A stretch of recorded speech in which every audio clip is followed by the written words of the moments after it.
Hey minions, welcome to Crank It Up. I'm Jim Price, and this video is part of a deal I made with our community that if we raised over $1,000 during the day of smashing, I'd post a spoiler for upcoming stuff. Well, we met that goal and then some, so I put out a poll on Smash Posting as to what to reveal, and though it was close, skeletons won out.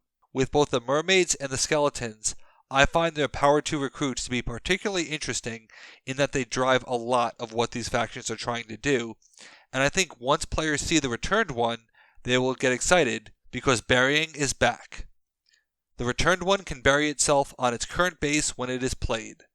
Now as far as abilities go, this is decent as it turns the returned one into a safe power increase that can't be exploited by your rivals. But it would be slow as it is only 2 power terminally.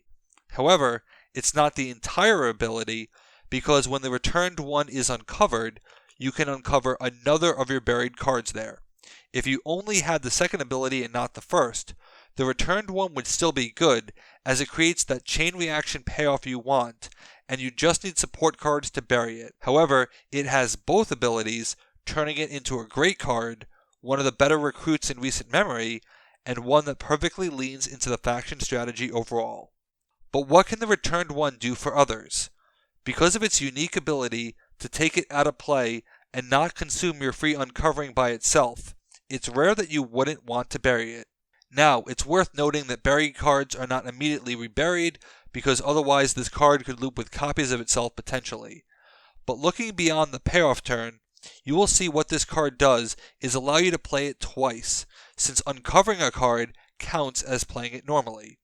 So the card is played once, buried, then played again when it's uncovered on a future turn. To exploit this to the full extent, we need to look for abilities that react to playing minions on cards, where the act of playing cards is more important than the cards being present.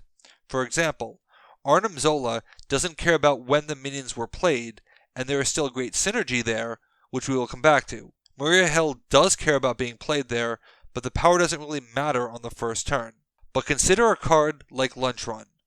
Lunch Run reacts to the minion being played, once when it is played and once on uncovering.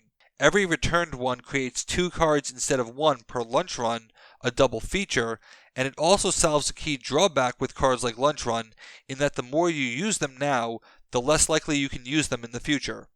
As an added bonus, you aren't adding minions to the base, which is perfect for the halfling strategy. But if you don't have Munchkin, Rainbow can have the same effect. It's a safe power increase on the turn it is played, allowing you to draw cards without piling up too much power that can backfire on the horses. And when it is time to eventually burst, there is your second minion for sharing power. Consider a base like Homeworld. The Homeworld allows you to spam your return ones to get them all out, knowing they can all uncover each other later. When they do uncover at the start of your turn, that's 4 free plays of power 2 or less that you can play on another base for a potential multi-base score.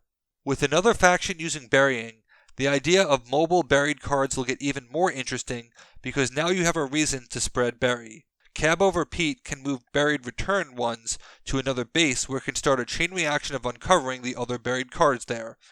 With the truckers able to give low power presence with cards like Convoy, having buried minions spread everywhere has little downside since these are skeletons. Thematically, you know the discard has to be involved, so don't be worried about losing them. But let's get back to Hydra for a moment. There are still ways to use the returned one effectively.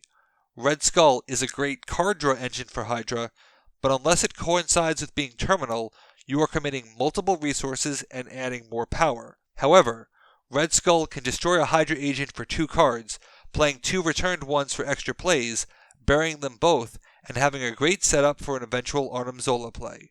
In all honesty, I could say, burying is back, and a lot of players would be excited.